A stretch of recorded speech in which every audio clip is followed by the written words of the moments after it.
Good morning to you, Chair, and good morning to fellow members of the Thank you National so Assembly. much. Thank you.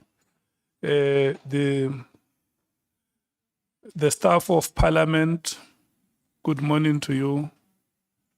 The members of the media, we greet you, all of you. And members of Parliament who have joined us, we must thank you, Honorable Pambo, for being consistent. Your presence has not gone unnoticed. Honorable members, let me take this opportunity before we start with the proceedings and congratulate Honorable Mwango and the Inkatha Freedom Party for having had a successful event over the weekend celebrating the 50th anniversary, the Golden Jubilee of the IFP. Thank you so much, Honorable Mwango, and all the best to your party. Thank you so much, Honorable Chairperson. The grade 12 learners in South Africa are starting their final examinations today. We must wish them all the best. Honorable Minister, when we adjourned on Friday, we agreed that there was an extract that you were going to send us, the extract of that video. And the report that I got from our support team is that inquiries have made with your team, and up to now we haven't got any positive response. So we are going to proceed with today's activities without that extract. And this is how the order of the day is going to be. We are going to allocate you and the SC 2 hours between 9 o'clock and 11 for you to conclude the presentation of evidence. And then we will take a comfort break. When we come from comfort break, we are going to take 3 or 4 speakers before 1 o'clock. They will be asking you questions. And then we will take another break at 1. When we come back, we will take 2 or more speakers. Recording in progress. Which will take us from 2 o'clock until 16 hours. And then take another break. When we come back, we will run until 18 hours. We will break at 18 hours. And then when we come back, we run until 20 hours. At the time we break at 20 hours, we will make an assessment of the number of speakers that we would have taken today. And then if the number would be sufficient in the opinion of the chairperson, we can then decide to call it a day and finish the business tomorrow. But in the event the chair is not satisfied that a sufficient number of members has spoken, we may extend it until 22 hours, 23 hours, or 00 hours. So I just felt that I should state this so that we are clear, all of us, before the commencement of the proceedings, how we intend to run the activities of today. Thank you so much.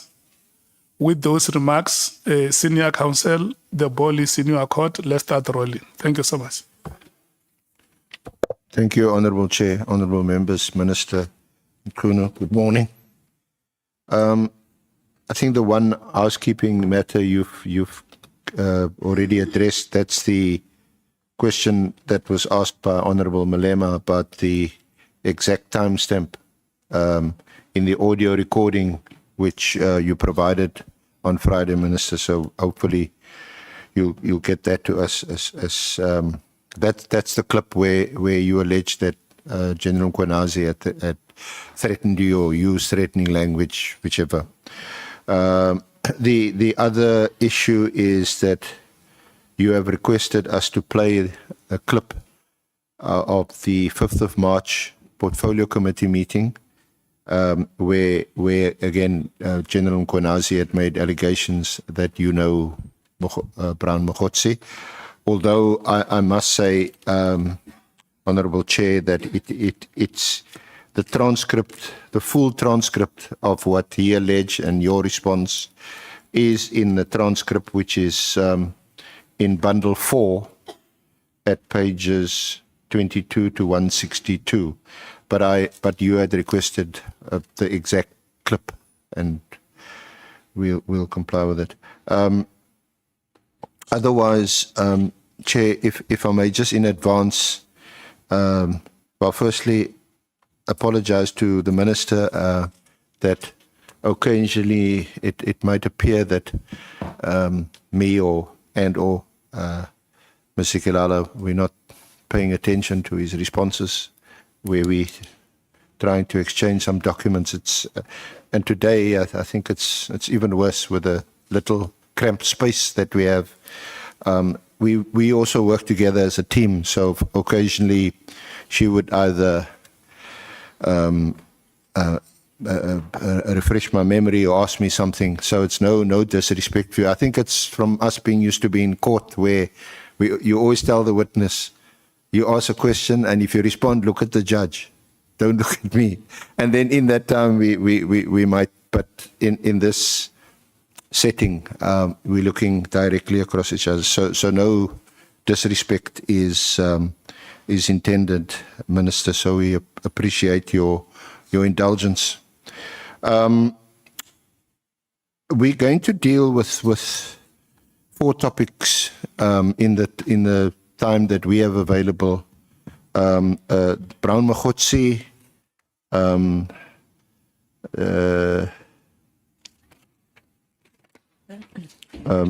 the Matlala affidavit, the appointment of Cedric Gabende, and then you wish to highlight from your affidavit discrepancies in Mkhwanazi's account.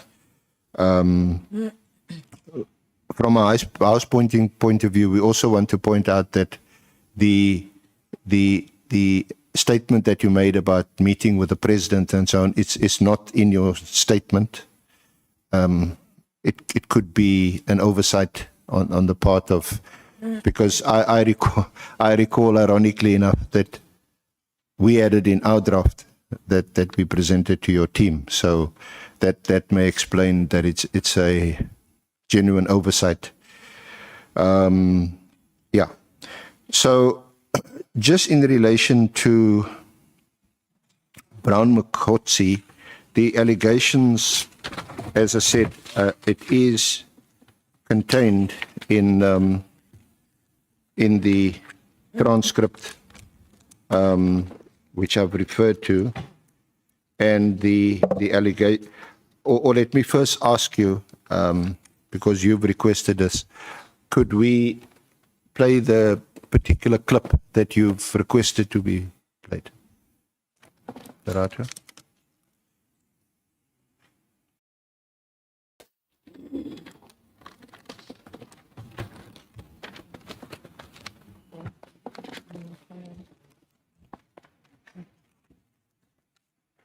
I'm not playing Tracy.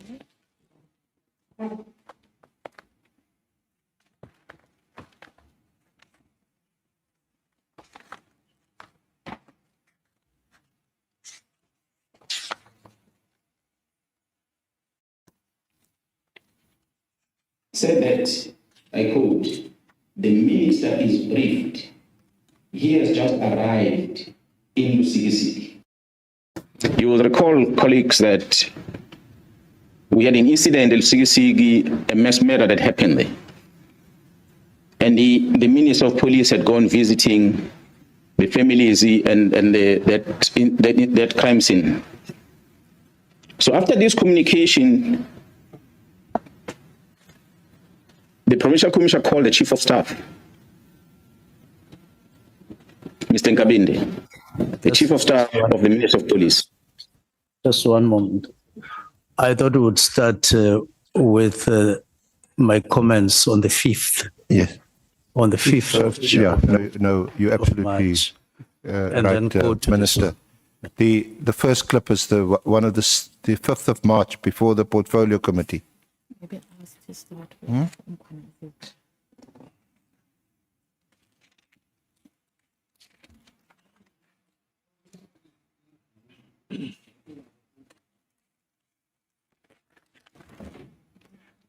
Just while we find that clip, it is on page, it is Exhibit Bundle 4, the transcript of the meeting of the 5th of March, starts at page 22, and it's on the paginated page 143, type page 119. And this is when the Provincial Commissioner addresses the committee. His address starts at page 139. The reference to Brown Mogotsi is at page 143.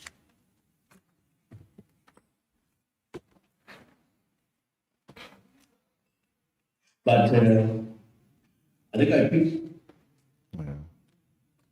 up something that Provincial Commissioner was saying about some fellow. 2 weeks ago,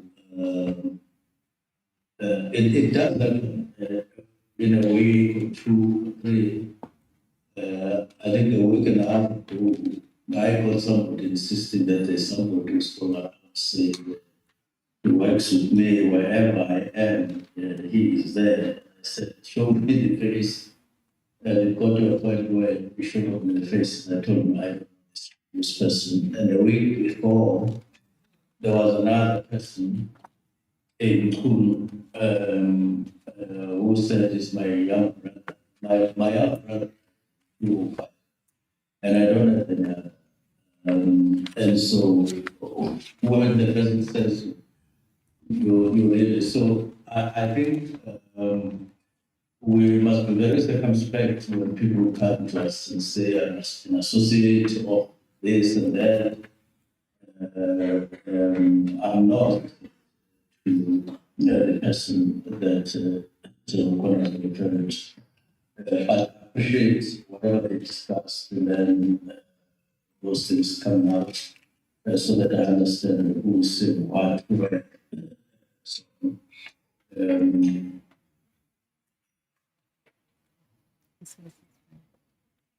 And Minister, is that the clip you wanted played? And it sounds like it corresponds with your response to the Portfolio Committee, which is at page 160 of the paginated papers, at 136 of the type pages, from about line 7 or 8, where you said, but I think I picked up something that Provincial Commissioner Mkhwanazi is saying about some fellow 2 weeks ago, and it does happen in a week, 2 or 3. I think a week and a half ago, I got somebody insisting that there's somebody going around saying he works with me wherever I am. He is there. I said, show me the face. And it got to a point he showed me the face, and I told him, I don't know this person. And just earlier,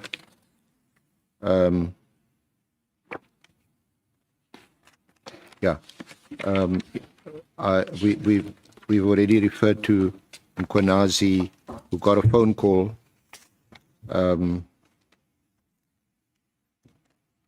That's at page 143 from line 13, 14. He said, this is Mkhwanazi, on 29 October, To be precise, I received a phone call, Chair, a phone call and a message that came from a gentleman who said to me he is a close associate of the Minister of the Police, and that is Mr. Brown. He referred to himself as Brown Mogotsi.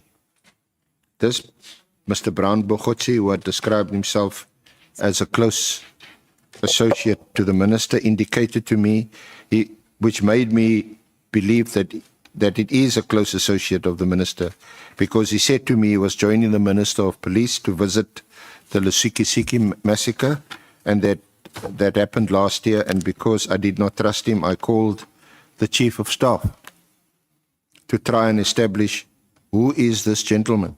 And the Chief of Staff did confirm to me that indeed he is a very person close to the Minister of Police.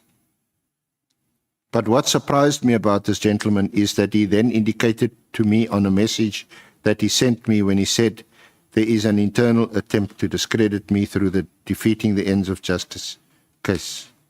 Anyway, the rest is not particularly relevant. Okay. So you also wanted to deal. You also wanted to deal with your responses, which is that you gave to the Ethics Committee. You recall that there was a complaint that was lodged by Honourable Member Schikkeling, which to the committee, and if you could just turn to Annexure SM2 at page 540, it's Annexure in Volume 2 to your witness statement. Do you have it in front of you there?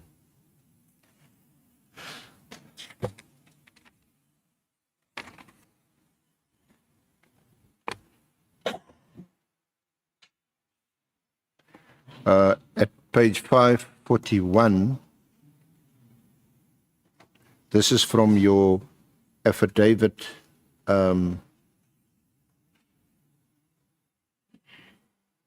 in paragraph 8. You reference the exact time of the recording.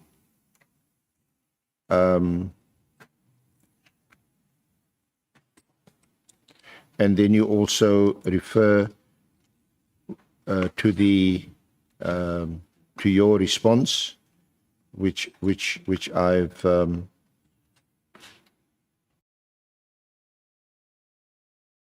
where you just to in the last sentence, I think we must be very circumspect when people come to us and say, I'm an associate of this and that.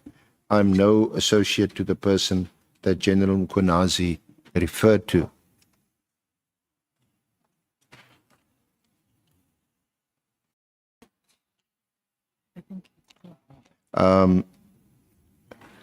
Then you say you at paragraph 12, I deem it prudent to mention that following the Provincial Commissioner's address, the chairperson of the Portfolio Committee did not pose any questions or comment, and neither did he afford the honourable members an opportunity to do so.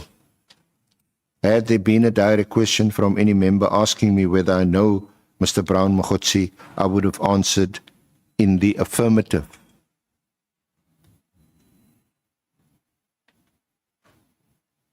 And then at paragraph 13, subsequent to the Portfolio Committee sitting, I was made aware of an audio recording between myself and someone I had spoken to.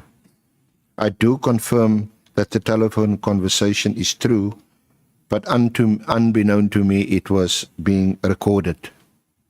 In that recording, the person had asked me a direct question, which was not asked in the Portfolio Committee meeting, on whether I know Mr. Brown Mogotsi, to which I responded that he was just a comrade from Northwest and not my close associate. Further stating in isiZulu, and the translation loosely is, I do not smoke tobacco with him, emphasizing that he was not a close associate of mine.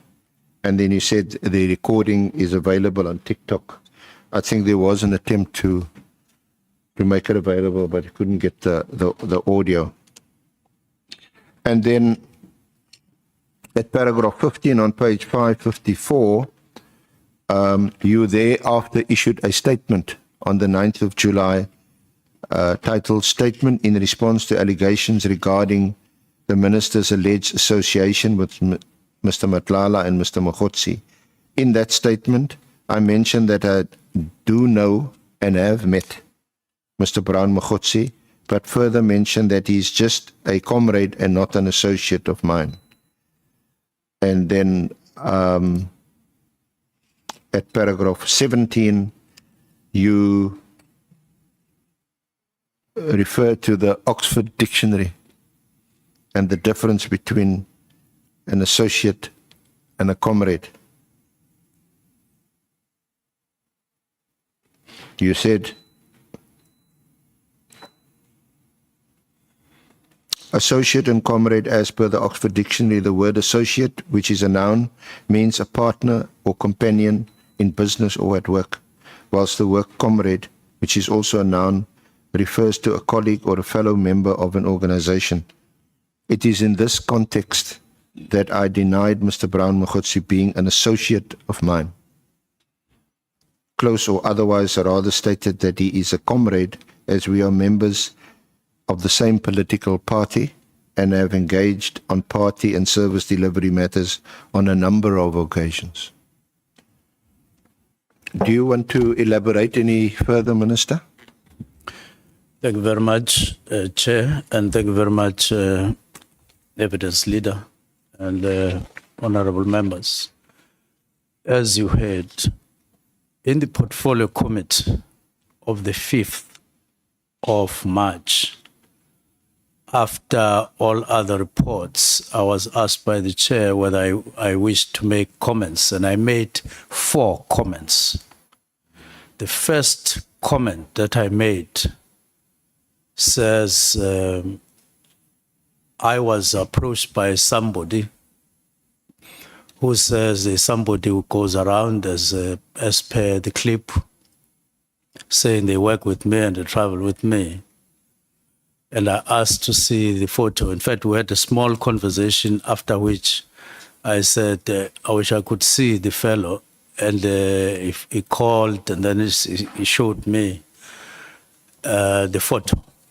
Now, I don't mention where this happened, and I don't mention who the person on the photo was, partly because with time constraints, and I wasn't necessarily, that was not the focus of the Portfolio Committee. So I was just relating a story, my story. So now that I'm here, I need to make it clear. The person that was on the photo was not Brown Mogotsi, even though I didn't say it that way in the Portfolio Committee, but it wasn't. That's why on looking at the photo, I say, I don't know this person, which is not Mogotsi, It's another person that I didn't know. So I say to the fellow showing me on his cell phone, I don't know this person. Because I thought they might have cloned a face of one of my staff members for one reason or the other. So I passed. That's my first comment. There is no way that that reference was a lie, because it was my story. I was sharing it with the Portfolio Committee, leading to somewhere. What is the second comment that I make? Second comment is that I tell another story, which is the second story of somebody phoning me while I was at work somewhere about somebody who is talking to people in Witbank, saying he's my younger brother. Then I say to that person, I don't have a younger brother in that context, because he perished in 2005. So deal with the fellow who is using my name, to that person that was talking to me. There's a second comment that I made. And there's no way it can be a lie, because I was talking about what had happened to me. And the third comment is then I make a caution to the Portfolio Committee to say we should be circumspect. That's the word, that's the term I used.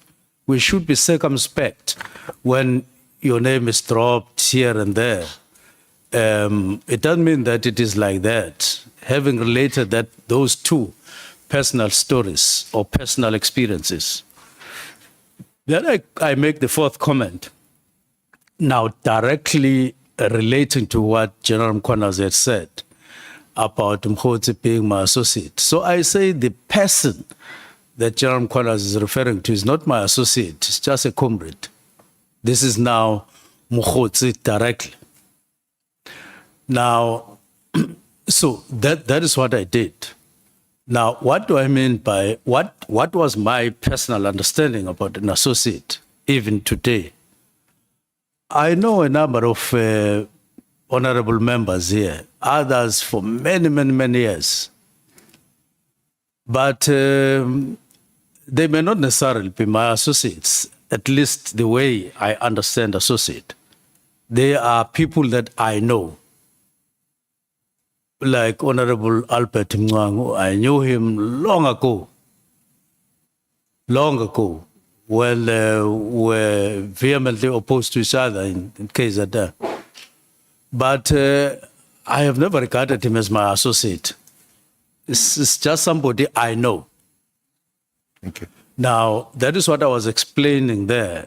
And there's no way I could have lied there, because the two comments are my personal story.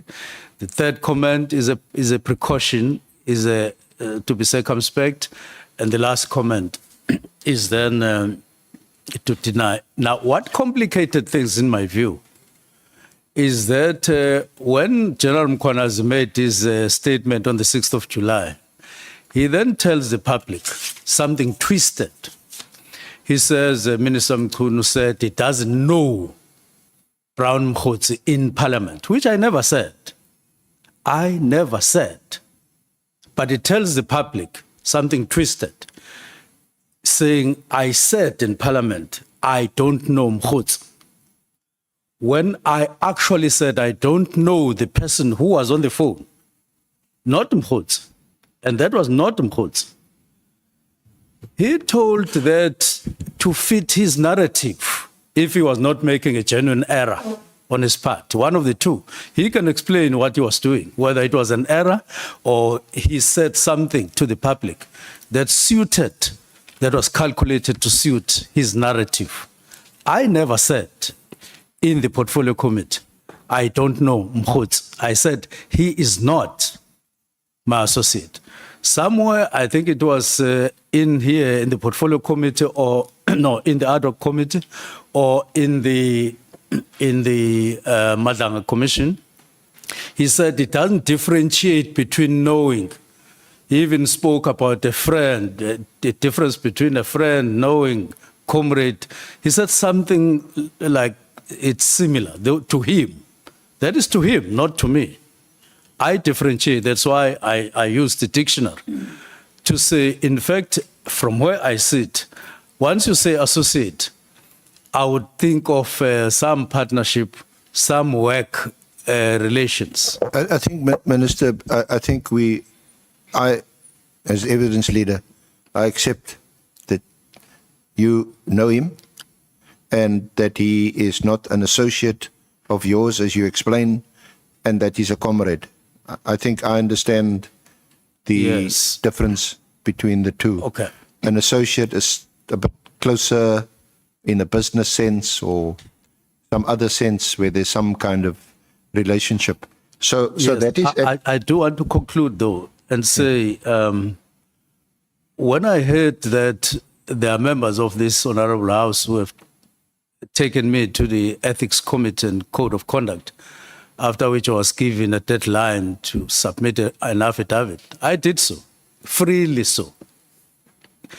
But, well, up to now, I haven't been called and so on. But I did make an effort to clarify this matter. And it is the first time I clarify this matter as I do in an organized fashion.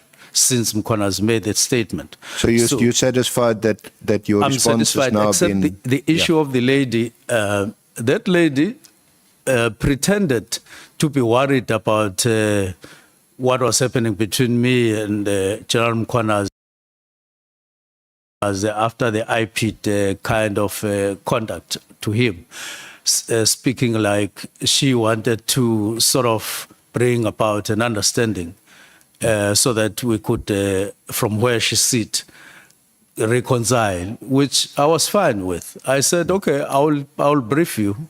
So I briefed her, relaxed and so on for quite some time, 30, 40 minutes. And I didn't know that she was recording me. Now, I only learned the following day that she was actually recording me.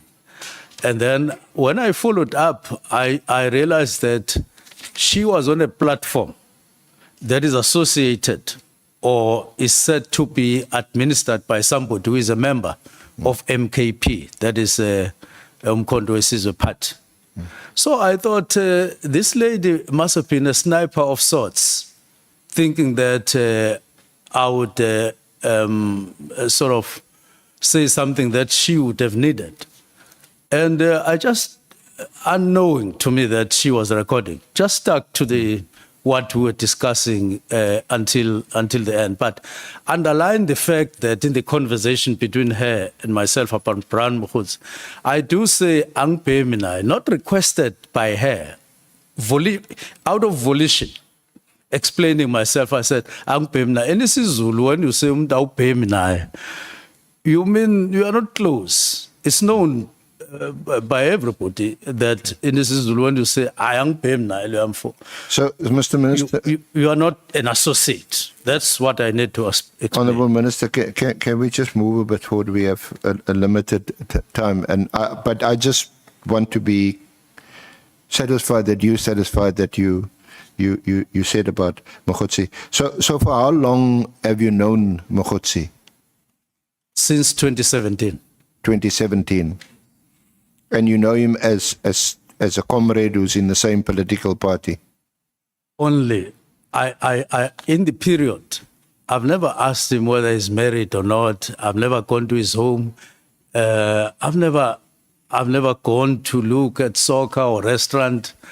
I've never inquired about his personal life, whether he's employed or not employed, because we just occasionally talk about this and that. Thank you. So, can I just put something to you, which comes from one of the other witnesses who will testify? It is, I suppose, legally speaking, double hearsay, but it's this is your platform. This is an opportunity for you to respond to it, and the witness who will be called will also be questioned about it. But this witness says that he was told that you had met, that you, Mogotsi, and Vusi Matlala had met, and that Matlala was also sponsoring your son. Apparently you have, what's it called? Trust or something. Okay. So, excuse me, Mr. No, but apparently the evidence will be that you had met with Mogotsi and Matlala. Have you ever met with them in together in one room on one occasion? Never. I've never met Matlala alone.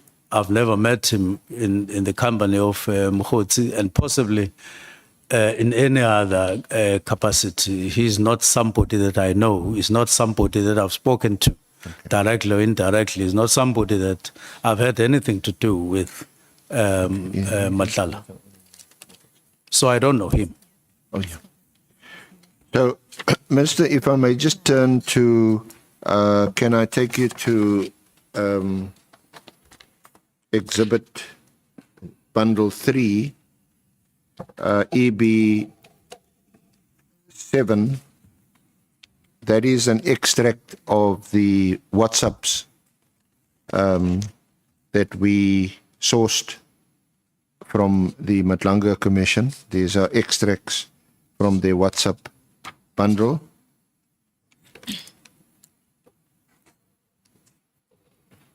And on page 78, at the bottom, there appears to be, these are WhatsApp from Mogotsi. The bottom, there, it seems to be a WhatsApp addressed to you.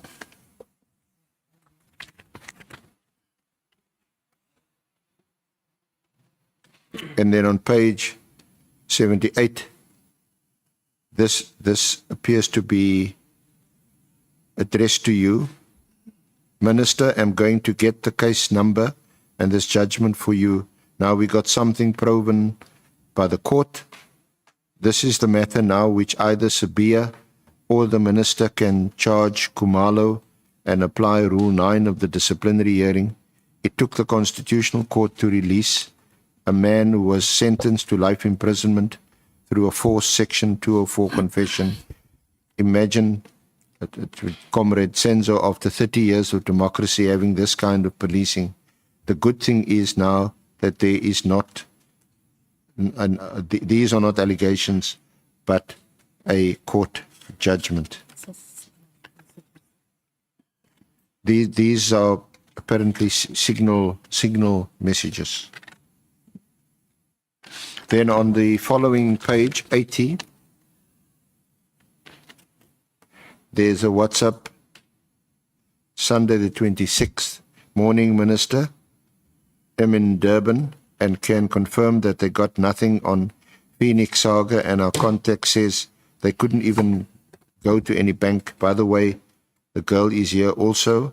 Tomorrow we are signing the practice notes on the Northwest PEC matter for the SCA in PTA with Senior Counsel. The matter will be a month from tomorrow. Then it's something about a briefing.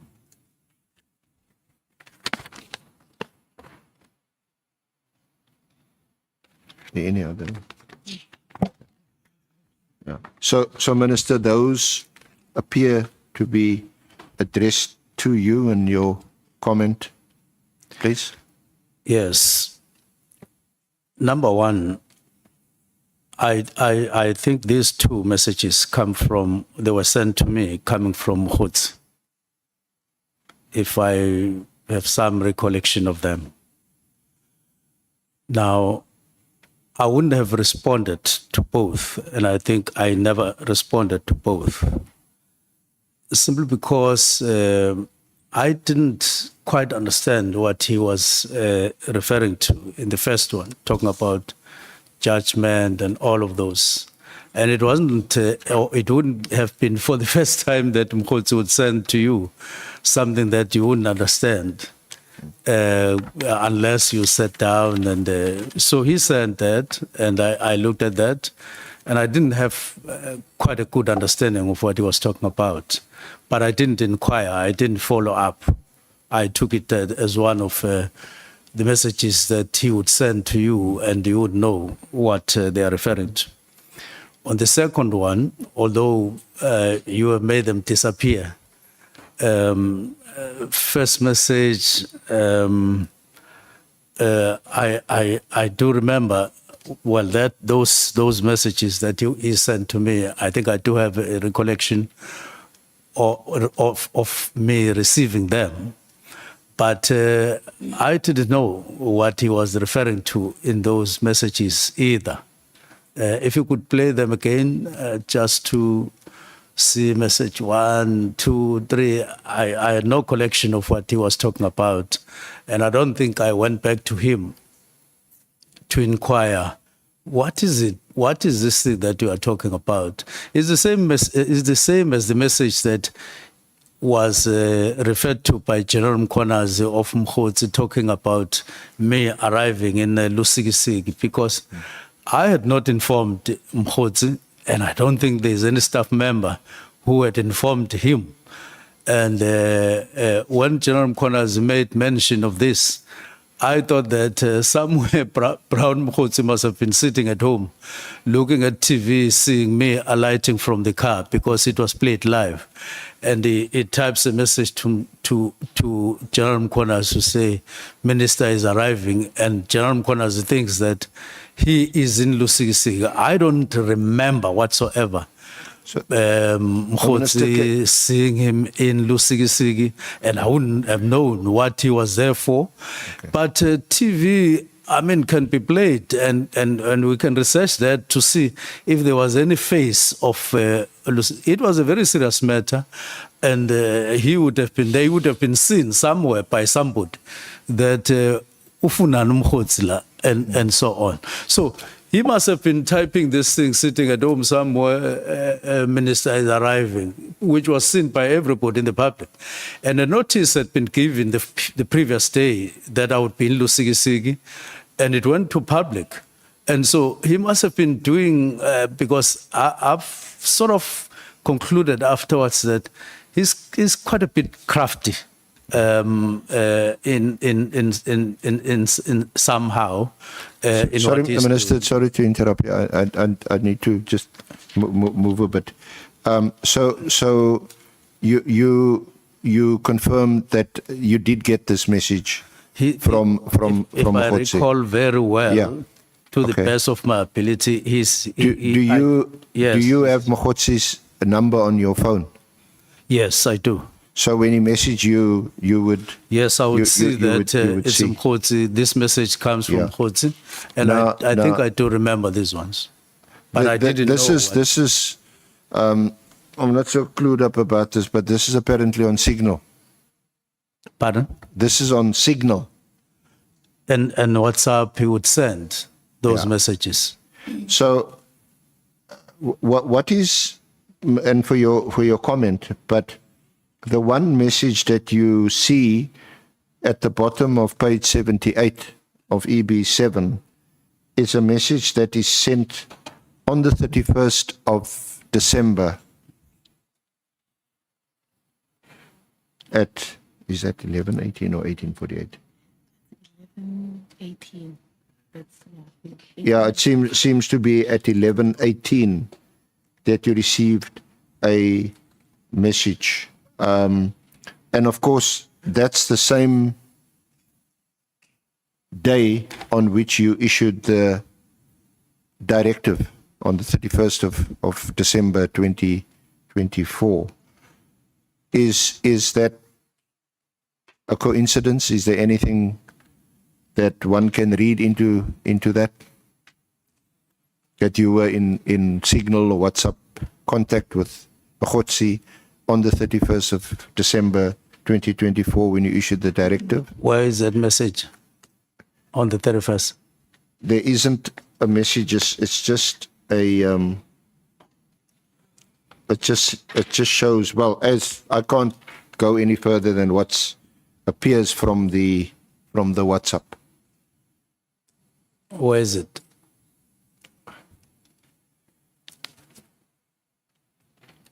So maybe my question is this, and you can, if you can also confirm it, that on the 31st of December 2024, I don't you received remember. I don't remember sending any message to Mogotsi on the 31st, but unless I see it, I don't remember at all. And I think I was quite busy for the longest time on the 31st, writing the directives. I don't think I did, but let me see the message. All right. So can we move on to Matlala? Yes, we can. On a note that I don't think I sent a message to Mogotsi on the 31st. I don't remember at all. I don't remember at all. It is a... but we can pass. It's from him to you. It's from him. So it's not alleged that you sent him a message. On the 31st? Yes. What was he saying? I'm not sure whether it's not apparent, Minister, from the whether this is the message that appears on the following page on 79, which I've already read to you about the Constitutional Court judgment that was issued on the 20th of December. I'm not sure whether that's the same message. Yeah, neither do I remember or have any recollection of him sending me a message on the 31st. Okay. I did see some message said to have come from him to me at Madlanga Commission, but I don't want to get closer to that because I just saw it on TV. But I don't remember such a message from him to me on the 31st, nor do I remember what subject we would have been speaking about. Until I get that, I can then have a better comment. SM 44 and volume 2. If I can just move on, Minister, to Matlala and his affidavit, which is at SM 44.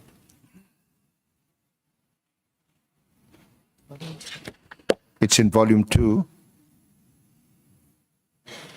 It's an affidavit that is deposed to by Vusimusi Matlala. It's date stamped the 22nd of September of this year, 2025, and it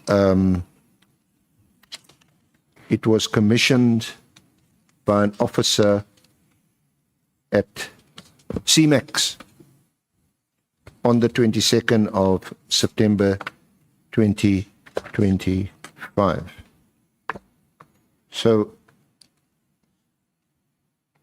can I start by asking, how did you obtain this affidavit from a person who is being kept at CMAX? And I think colloquially, we all associate CMAX with high security and persons who are detained there because of its high risk, high security. Would I be correct more or less in that understanding? That CMAX is not just your ordinary prison like a Polsmoor or Drakenstein. It's high security. So how did you obtain this affidavit from him? I got this affidavit from my lawyers. And they said they had a chat with Matlala's lawyers at their level, in their own time, their own way. And then they gave me documents that they said they received from Matlala's lawyers. How they any other thing happened, I don't have the knowledge, but I do know that my lawyers did give me the statement a couple of days or so ago to say they have this kind of a document. So was the sole purpose of obtaining this affidavit, or procuring an affidavit from Mr. Matlala, that he denies knowing you? On several occasions since I started preparing, I have been emphasizing to my lawyers that I don't know Matlala. I repeated that and I said to them, my lawyers, I'm not fooling you. I'm not playing any game with you. I am honestly saying to you, I have never met Matlala. I have never seen him in my naked eye. I have never had a talk directly or indirectly with him. And I've been repeating it over and over, and at the same time saying, I know Mogotsi on the other hand, and how I got to know Mogotsi, and how he's not my associate. And I think they then took the initiative that they took to inquire on their own and they got this affidavit. And this affidavit, when I read it, it reflects what my understanding is, that I have never met a person. The only time I got to talk more about Matlala, other than coming across the name from newspapers and social platforms, it was on the 20th of December when we started talking to General Masimula about the contract. Then that's when I started talking more about Matlala. Before that, I just come across the name Matlala and the stories about Tembisa and all of that, but I had never heard anything else to talk about Matlala. Minister, what prompted you, just because you raised the issue of the Tshwane health contract, what prompted you to make further inquiries about the award of that contract? Because that was done and in fact signed off by the National Commissioner. I think before you became the Minister of Police. The contract, as we know, subsequently it was cancelled after he was already paid, I think a substantial 50 million or 25 million, something like that. So the question is, so what prompted you to make those inquiries, which then resulted in the contract being cancelled? Okay, before you respond, Minister, let me recognize Honorable Malema. Thanks, Chair. Good morning, Minister and colleagues.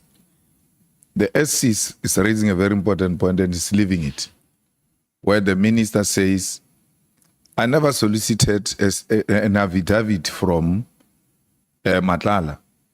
My lawyers are the ones, after listening to me so many times, they went to solicit the affidavit from Matlala. and I wanted the SC to ask as to, are you saying your lawyers acted without an instruction? Because lawyers act on instructions of their clients. And Minister should understand the implications of what he is saying about his lawyers, because they can be reported to LPC, that on their own volition, go to a maximum prison, obtain an affidavit. Is that without his instructions and they're his lawyers? Is that the understanding that the Minister wants to share with us? Senior Counsel, that is sustained. Should I refer to Honorable Malema as my junior counsel? I intended to ask about that. I'm mindful also of my 2-hour limitation, and I suppose Honorable Malema can perhaps defer that question to Honorable Minister when his turn comes. But you've heard the point, Yes. and Yes. maybe if you want to respond to Honorable Malema. My response is, Honorable Malema is quite correct. I did express a wish that if all possible, if it were to be possible, I could wish to get an understanding, even via such a document. They say I get something of a lifestyle from, without naming what is it that I've ever received from Matlala, or what word has ever gone between me and Matlala, but they say he funds my lifestyle. And the strangest thing, Chair, is that I have nothing that I can, they just on their own connect me, and it has never happened. So the express response is that I did express a wish that if I could, if anything could be possible. So I was wishing, and they carried out that wish. So it was on your instructions that your lawyers approached Matlala in CMAX to depose to this affidavit. Yes. But Minister, if you don't know Matlala at all, you've never met him, that's your evidence? That's my evidence. Yes. So why would you want to obtain an affidavit from a person who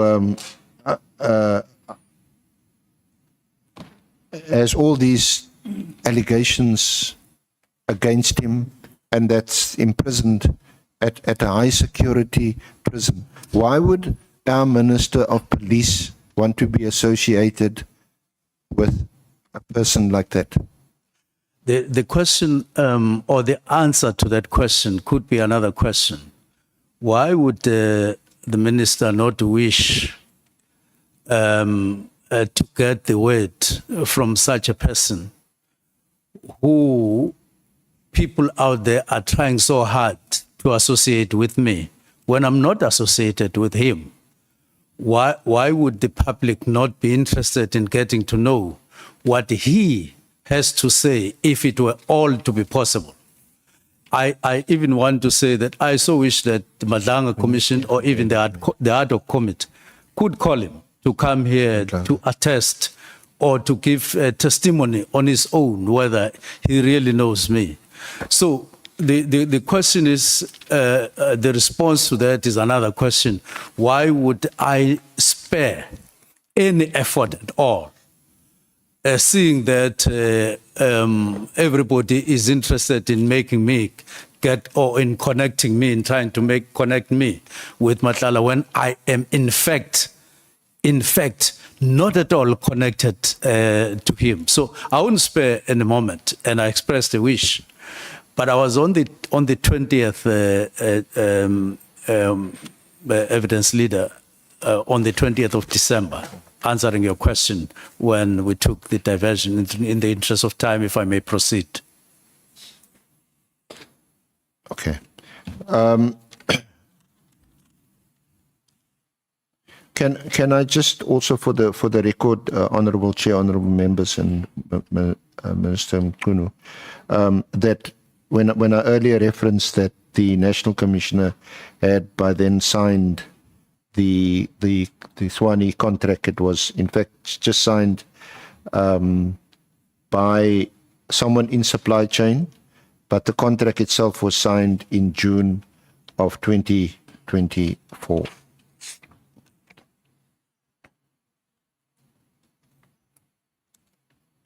Now, I had already put this to you, but again, just for the record, I'd indicated that a witness will be called to say that Matlala had a business relationship with you to support your campaign to become the ANC president or deputy president, and had also made some contribution to your, I think for your son. Yes, to respond to that, I have no knowledge of such. Now, when I saw something like dinner, I saw something like a list of people who are said to have come to Cape Town for dinner, invited supposedly by myself.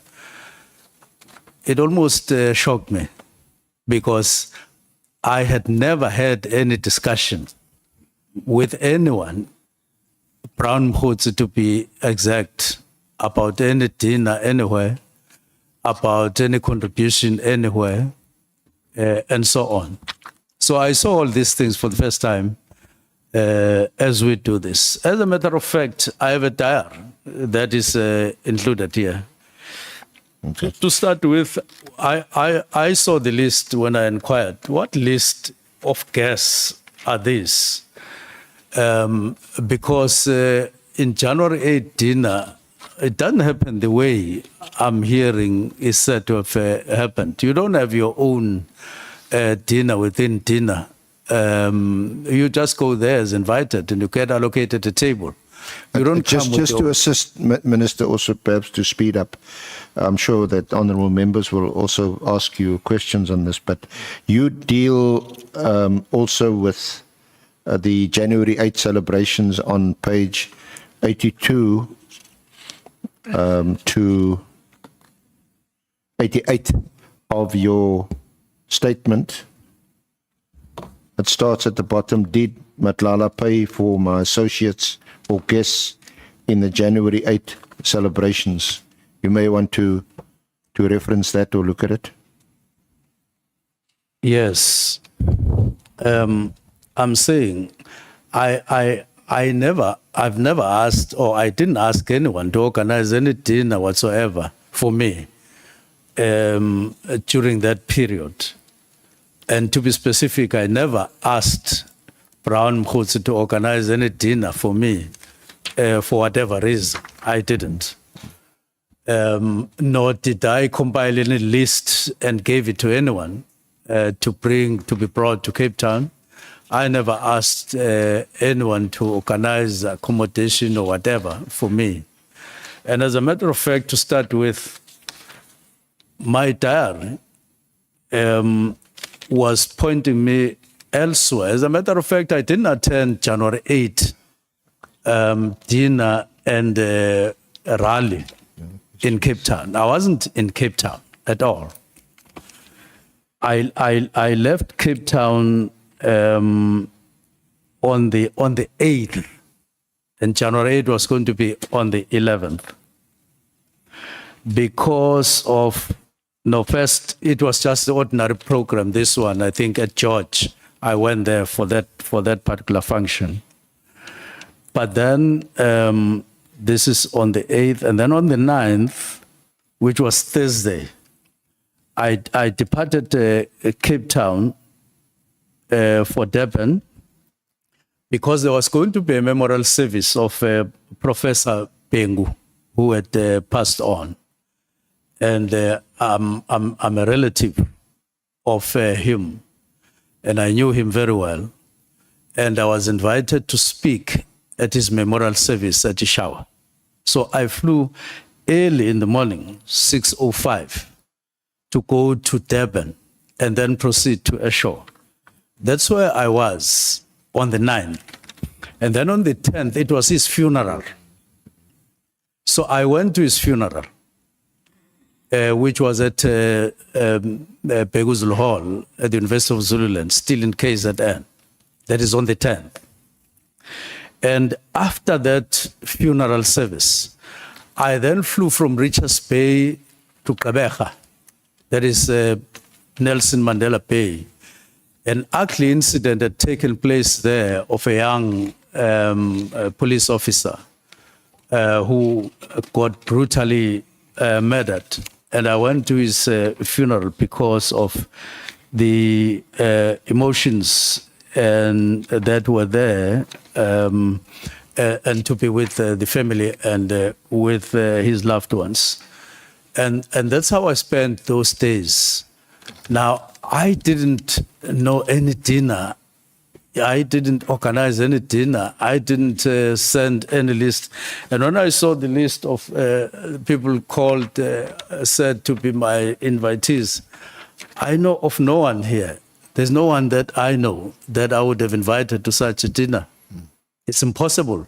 It's impossible to just find yourself a list of people flying and saying they're coming to your dinner. So I deny with evidence that I had anything to do with that dinner sponsored or said to be sponsored by Matlala, nor did I ask him directly or indirectly via any person to organize any dinner for me. If somebody went on to do this, it was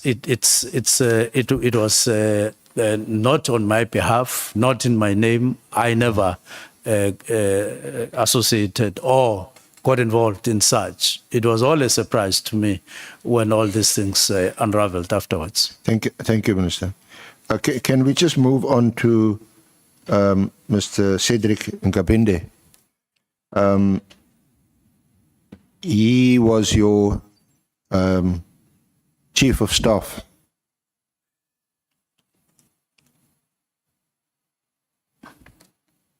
before his appointment as Chief of Staff, did you know him? Who is that? Kabinde, Cedric Kabinde. Yes, I know Nkabinde. When did you first meeting him, or for how long do you know him? The first time I met Nkabinde, it was because I had written a letter. This letter. I don't know whether the legal team did include it for your reference. It was written, this letter was written in 2017, 29 May 2017. It was written by me to IPIT. Yeah, sorry, just Honorable Chair, Honorable Members, it is an exhibit to bundle 6. Unfortunately, the the pages are not paginated, but it's about the 4th page. Yes. Where it says read. this is this is addressed, this is dated 29 May 2017. Yes. It's addressed to IPID, Independent Police Investigating Directorate, and it's about complaint against police regarding investigation on the murder of Xolani Nkosi, and it was written by you. Yes, it's written by me. Yeah. Yes. If I could elaborate. How I got to know Nkabinde, it was as a result of this letter. And I want to emphasize that I heard General Mkhwanazi talking about the visit to my home by Robert McBride, who was head of IP, together with Nkabinde. Indeed, that incident did take place, but not the way he was relating it to the public, because he spoke about them flying a long way to Durban and then driving a long way to Mpangeni as if it was leisure and as if it was some So is this in 2017? In 2017. When McBride and Kabinde, who's also with IPID, when they were with IPID. And yes. Yeah, they come to your house, to your home. Yes, at Mpangeni. And after receiving this letter. Yeah, and was that after you were no longer the premier of KZN? No, I was no longer. Okay. So they visit you in 2017 at your home? Yes. Is it in connection with this, with your complaint? Yes. That you lodged with IPID? Yes. Because there was some allegation or some insinuation that Yes. you were somehow involved with the death of Xolani. Yes. And Xolani was your one of your bodyguards. He was my staff, not really my close bodyguard, but he was part of the security team that he would advance where I go and check, and then he got murdered at some point, and I wasn't there around Mpangeni. I was working in Ladysmith when I heard it was in the evening that he had been murdered. It was around 8. So that was the first time you met Nkabinde? That was the first time I met Nkabinde, and then I explained my matter, the basis of this letter, to McBride, Robert McBride. Yeah. And after we discussed the basis of this letter and everything I was complaining about, Robert McBride allocated Nkabinde to deal with the case. He said, take his details, take whatever, remain in contact. He will give you feedback on your matter. And that is what exactly happened. I maintained contact with Nkabinde. He gave me feedback in terms of what was happening. Now, the real thing that was happening is not what was insinuated in what General Mkhwanazi was saying. This was a grave matter where I believed I was unjustifiably being pursued by HOCs, by the HOCs, following this incident, because the Director of Prosecutions in KZN had actually advanced 7 reasons why there wouldn't be any prosecution where I got to be associated very strangely. Who was the KZN DPP at the time that cleared you? I can't recall the name and surname, but following this incident, to give you some clarity, this incident at Mbangen, I followed up the matter as to where police were on the matter, and then I heard that it is now with some units in a Tegwini police unit that were investigating it, and I was satisfied with that. And then after that, I then followed up again. Then I heard that there was a rumor in KZN that I was a suspect myself in the matter of Xolani. Xolani comes from... So did you lodge or file your complaint with IPID before you heard that you were now also a suspect, or was it afterwards? No, it was after. Afterwards. Yes. I heard that I was a suspect. And this got the family very worried and myself very worried. And I had the services of a private investigator myself to say, no, now that there's a story going around which I don't know anything about, let me safeguard myself and get a private investigator. And that matter then it then took its natural course. In other words, police were investigating, and on the other hand, the private investigator got involved. Was a private investigator that you appointed? Yes, I had appointed. Did this private investigator work with or assist the police? Yes, to ensure that the matter is investigated objectively, because there were now rumors, very, very ugly and strange rumors of putting me there and so on. Now, finally, what happened is that that those matters were clarified, and the people who had been involved in the matter of Xolani got arrested. And I believe that they are still in jail as we talk, because the matter was thereafter properly investigated and so on.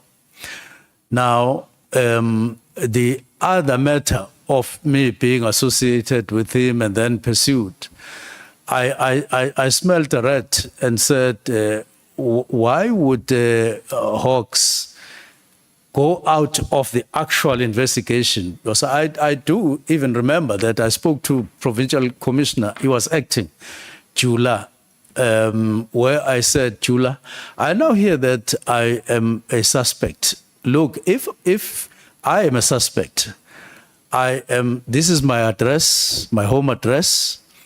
This is my office in Durban. This is my office in Pietermaritzburg as a premier. If you conclude your investigation and somehow you need me for anything, including arrest, this is where you'll find me. Otherwise, I'll be on the road working. This is my number. And I think a week thereafter, he said, no, he wrote to me and said, you are not a suspect. There is a process going on investigation, which led finally to the arrest of people who had pulled the trigger and those who had taken his cell phone, being identified and all that, and the matter was closed. So it was very strange that HOCs then started pursuing the matter on the other hand in a very strange way. It was for that reason that I then wrote the letter to say, no, what is this now? And then McBride brought in Kabinde, and then they started investigating. And to cut matters short, did Kabinde engage with the HOCs? They engaged the HOCs, the head of HOCs in KwaZulu-Natal at that time, to say, what is this? What is the basis? And they found out that he said, according to Kabinde, when they inquired with him, he said he was not satisfied with the reasons that were advanced by DPP, and the procedure was that they would have appealed to the national head of prosecutions instead of pursuing a matter that was now closed by DPP at provincial level.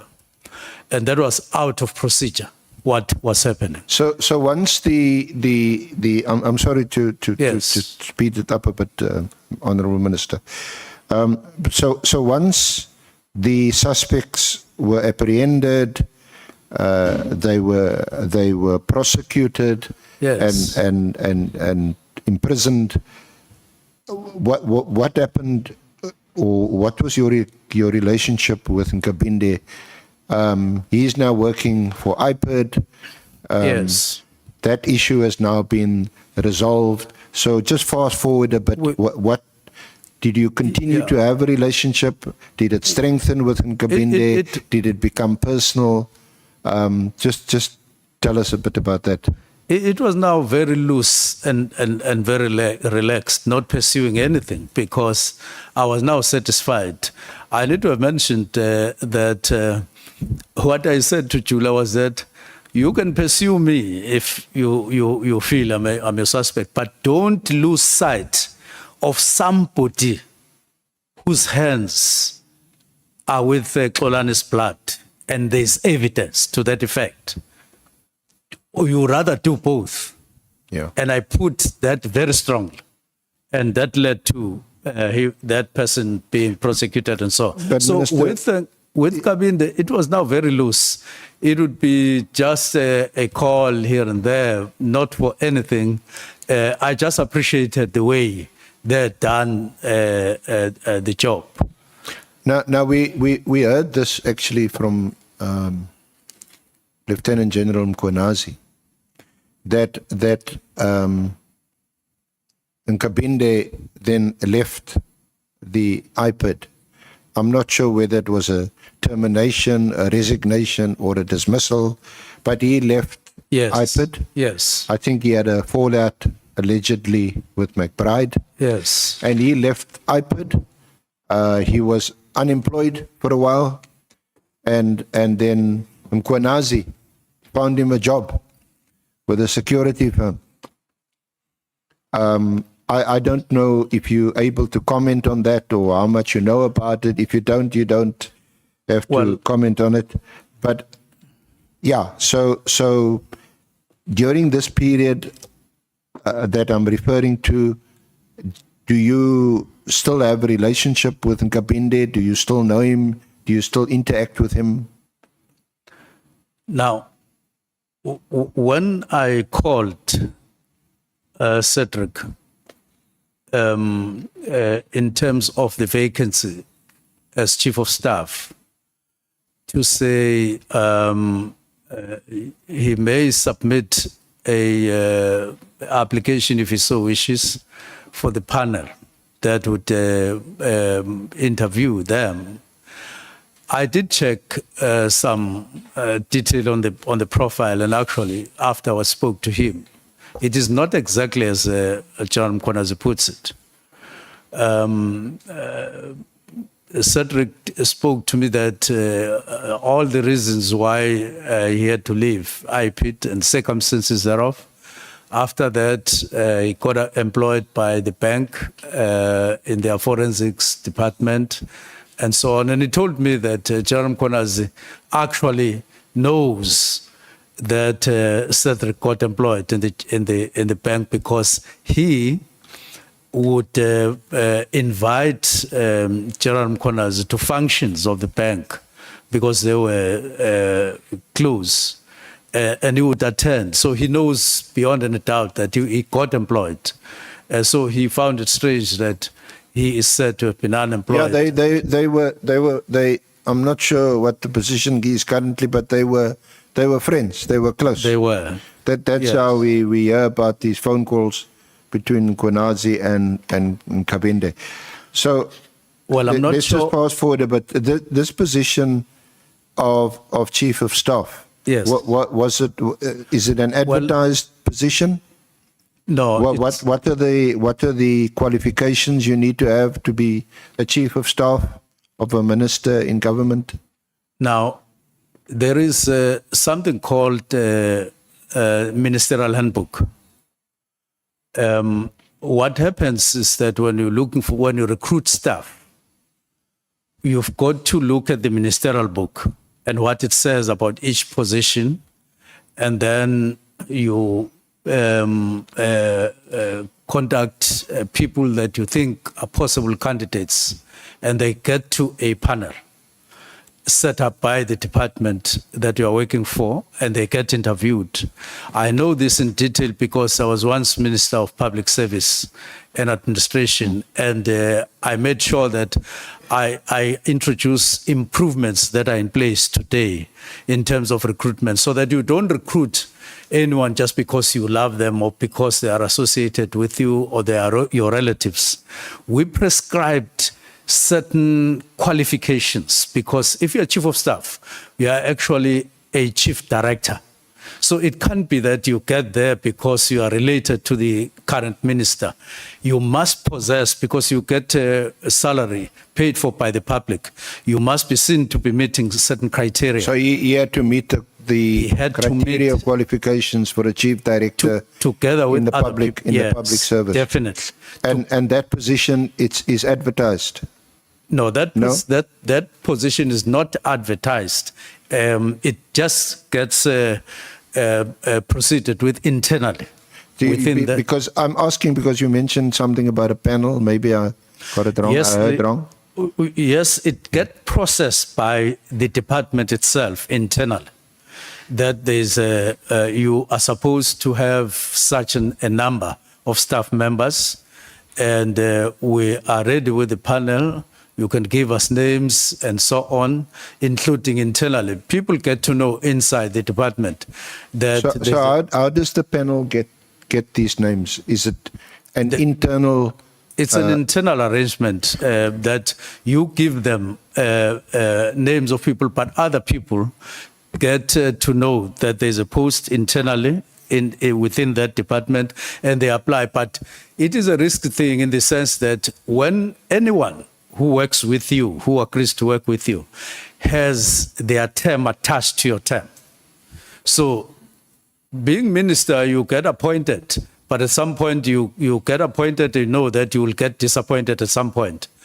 And when they come, they know that they will be disappointed together with you. Yes. So you can't easily leave a permanent post only to be disappointed the following week or so. No, I just want to understand, how did Nkabindi's name get into the mix? If this was an internal process, how did his name get? It's an internal process. Did you put forward his name? You put forward the names as a minister, but you also allow, if there are people internally that can apply, that would wish to apply, and they do so. And so they therefore submit their profiles, why they think they are suitable, and so on. And then they get interviewed. That's the bottom line. They get interviewed. They get interviewed, and do they then make a recommendation to you, or do they? They do. You make the appointment. They do give me results of the application on various aspects of what these people know, what they have in terms of skills and all of those things, even qualifications academically and so on. And then you say, look, I would rather take so and so. And looking at compliance and all of those matters. And those records, would one be able to access them? Would they be available? They get kept by the department. Okay. They get kept by the department. So from the list of names, how many names did you get? Well, it is in accordance with the establishment for your support as minister, as prescribed by the ministerial handbook. They allocated a specific number. So it's a limited number. On what basis or for what reason did you prefer Nkabinde as chief of staff? Is it because of your relationship with him, which started in 2017 when he was working for IPID, That is one factor, but the other factor is compliance. His educational qualifications, his experience, which is related to police. I had a chief of staff, but when I came to police, I realized that, look, I would benefit from somebody who has background. This is a large department, it's a police department. I would benefit if I were to get somebody who has some understanding of how police work, and so on. And I found that he met those criteria. But as a minister, when you do so, you also need somebody who you think you can trust, and so on, somebody you have some background with. And yes, that was one factor that I considered. Now, I understand that he was only a non-commissioned, lower-level police officer. He had no senior police experience. The post of chief of staff didn't require that I look for somebody who must have been a brigadier or must have been a general or something like that, because there was no such prescription. Prescription is there. That a person must have a certain level of qualifications, and he met those qualifications with a degree in policing and all of that. And so the level is not necessarily prescribed. Actually, you can even get somebody who has no background of policing, but I needed somebody. I thought I needed somebody who had some background of policing, because I was all of a sudden appointed there, and therefore I needed that kind of leverage.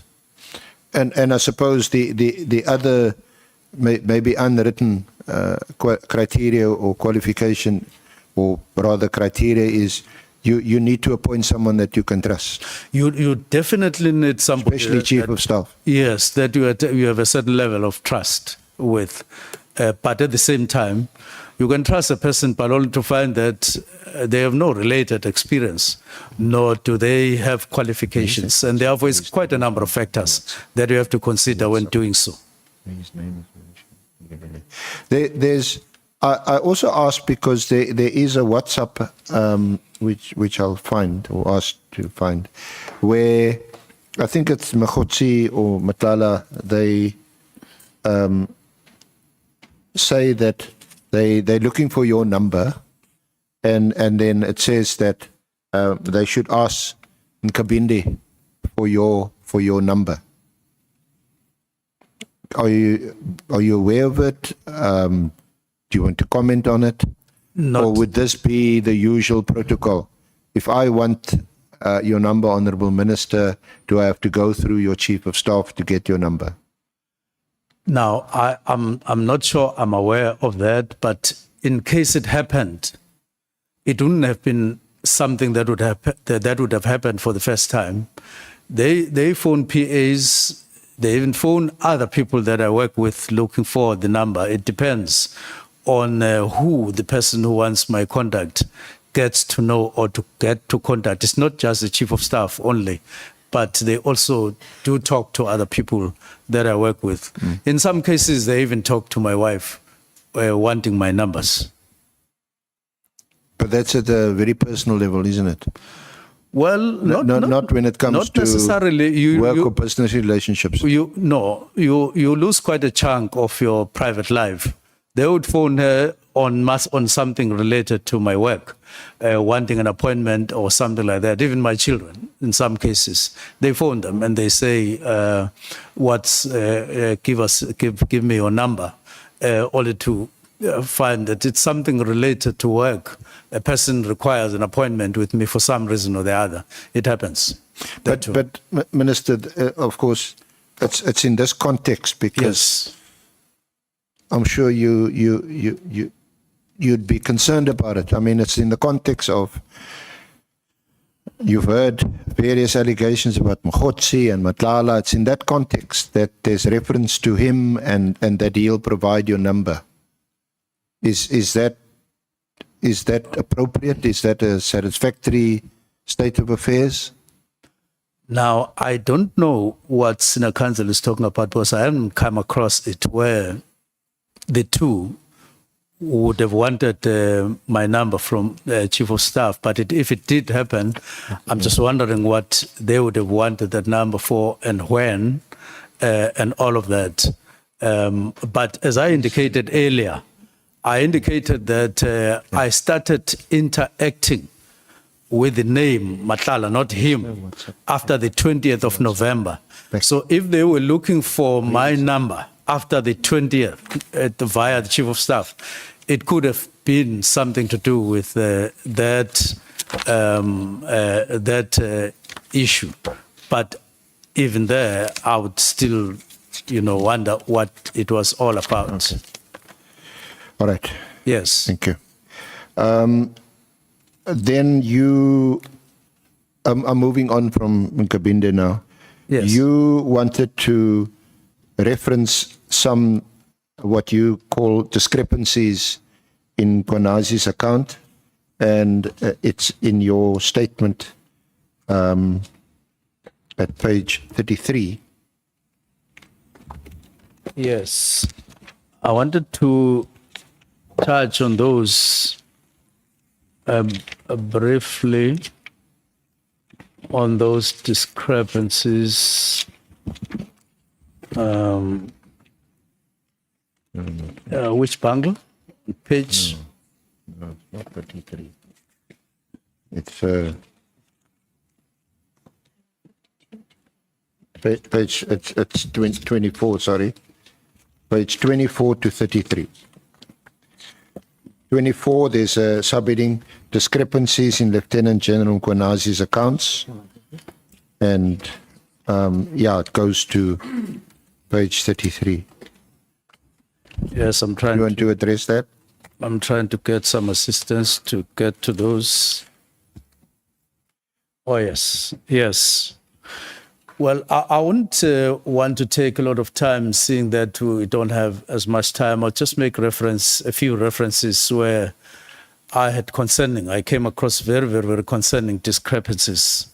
I've already pointed at one discrepancy in relation to what I said in Parliament on the 5th of March, and related to what he said on the 6th of March. And that there's a yawning discrepancy, very disturbing discrepancy between the two. But the ones that I want to talk about here is one is where General Mkhwanazi is continuously referring to, in his affidavits, to the National Political Killings Task Team as a KwaZulu-Natal political killings task team. The actual official name of the team is National Political Killings Task Team, and it's important that we stick with that particular reference, because if you juggle, you get to mislead the public, maybe intentionally, maybe unintentionally. Number two, on the 6th, at the media briefing that he did, asserted that the National Political Killings Task Team had been disbanded as a result of my directive of the 31st of December 2024 letter. And in the same breath claimed that today, that day, the 6th, they are bringing all dockers to Sibia as a result of the disbandment. He linked things that are not linked. The disbandment, the directive that I gave to dockets. In my directive, there's no reference whatsoever to dockets. There's no reference whatsoever to Sibia.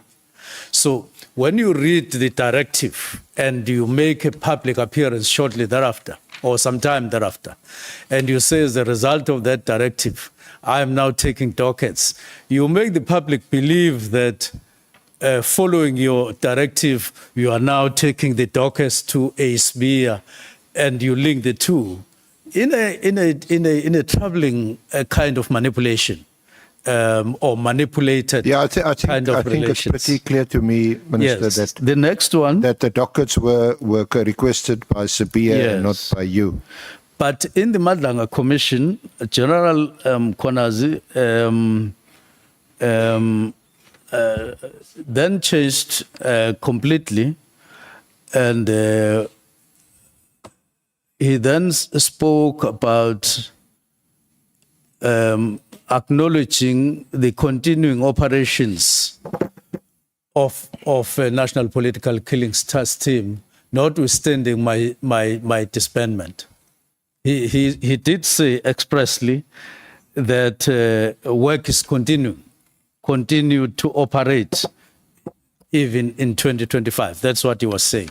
So quite worrying discrepancy as a result. The next one, before Madlanga Commission, General Mkhwanazi suggested that Parliament had failed to act after his 5th March appearance before the SAPS Portfolio Committee, including that Parliament had been confronted with the same WhatsApp and proof of payment evidence that he had publicly alleged. And I know that subsequent to that, the Honorable Chair did confirm that there was no such at the Portfolio Committee. And I did attend. There was no such a presentation. And there are a number of those. I don't want to exhaust all of them. But also somewhere in point 66, during the ad hoc committee hearings on 9 October, the honorable members, yes, that's what I'm saying, the chair of the portfolio committee did deny all these things being presented, including any commentary from SAPS, because in that meeting, SAPS never raised any concern whatsoever about the disbandment. They just presented compliance and so on. But the other discrepancies, Mr. Matlala, or any 360 million tender was not presented there and so on. So there are quite a number of discrepancies. I'm just making references to them in the interest of time that come about in his statements depending on the platform. And that is very, very worrying. Well, you've set that out in your statement. Yes. Thank you very much, Honourable Minister, Honourable Chair. That concludes this part of our questioning. As usual, at the back end, you're a cricket man at the back end. If I can get the opportunity of asking a few more questions, depending obviously how it goes with the honourable members' questioning of the Minister. Thank you very much, Minister. Yeah, Minister and SC, thank you so much. It has been a protracted session, starting from Thursday last week. I think you deserve a 20 minutes break. We will come back at 11. Thank you. I would want to use part of my 20 minutes because Senior Counsel asked me a question that while I was just starting, I had just started on the contract. Then we got diverted to something else. It is very important to explain that in a way. Yeah, you can explain that in 3 minutes. I would do so. Yeah, we must break at 20 minutes before. Yes, I'll take 1 minute to add another contrast. Yeah. On the 6th of July, General Mkhwanazi made an allegation to the public that I was guilty for interfering on police operations and on protecting syndicates and all of those. But when he was confronted by one member of the ad hoc committee in the portfolio committee, he publicly said, I quote, I wouldn't say corrupt per se, but on the 6th, he told the public that I'm corrupt. Public. That's why I was saying the other time, I'm like wearing his allegations and smelling his allegations. Then he tells the public that no, I wouldn't say corrupt per se, and so on. A police officer can't talk like that. A police officer must say, this person is corrupt, here is my evidence.